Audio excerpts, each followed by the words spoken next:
जय शिवराय मित्रांनो, मी मुंबईकर पुन्हा एकदा तुमचं स्वागत करतो आपल्या नवीन व्हिडिओमध्ये.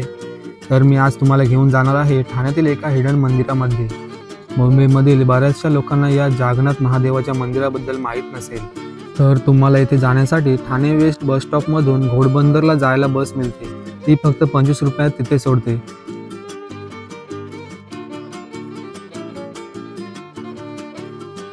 तिथे गायमुख बस स्टॉपवर उतरलात की हायवेच्या बाजूलाच हे मंदिराचे प्रवेशद्वार दिसेल. या मंदिराचा प्रवेशद्वार खूप भव्य आणि आकर्षक आहे.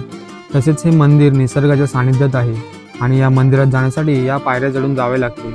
तर चला मग जाऊया दर्शनासाठी पुढे.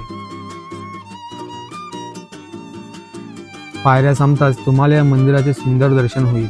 तसेच तुम्ही मंदिराच्या परिसरात प्रवेश केल्यावर मंदिराच्या डाव्या बाजूला तुम्हाला महादेवाचं छोटं मंदिर दिसेल. मी तिथे दर्शन घेतलं आणि तसेच उजव्या बाजूला बाप्पाचं सुद्धा सुंदर मंदिर आहे.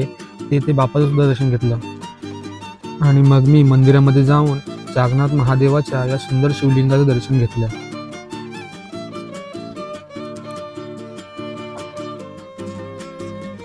तसेच तुम्हाला या शिवलिंगाबरोबर पार्वती मातेचे सुद्धा सुंदर दर्शन होईल.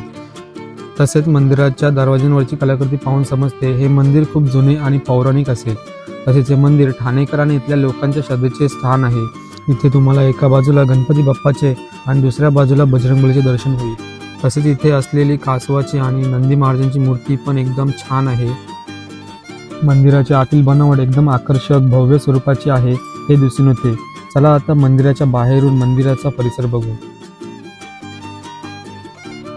जेवढे मंदिर आतून सुंदर आणि आकर्षक आहे त्यापेक्षा जास्त सुंदर ते बाहेरून दिसते. तसेच तुम्ही बघू शकता हे मंदिर जेवढे हायवे टच आहे तेवढेच ते निसर्गाच्या सानिध्यात सुद्धा आहे. तसेच तुम्हाला मंदिराच्या परिसरातून हायवे आणि सिटी सुद्धा बघायला मिळेल. म्हणजे हे हायवे पासून एकदम रोड टच आहे मंदिर. मी इथून मंदिराचे 1-2 व्ह्यूज घेतले आणि इथून निघालो. तर मंडळी, तुम्हाला हा व्हिडिओ आवडला असेल तर नक्कीच इथे दर्शनासाठी या, कारण इथलं वातावरण खूप छान आणि शांत आहे. इथं आल्यावर मन एकदम प्रसन्न होतं. तर मंडळी, चला आता भेटूया पुढच्या व्हिडिओमध्ये. आणि आपल्या चॅनलला लाईक, शेअर, कमेंट, सबस्क्राईब करायला विसरू नका आणि आपल्या इन्स्टा पेजला पण फॉलो करा. धन्यवाद.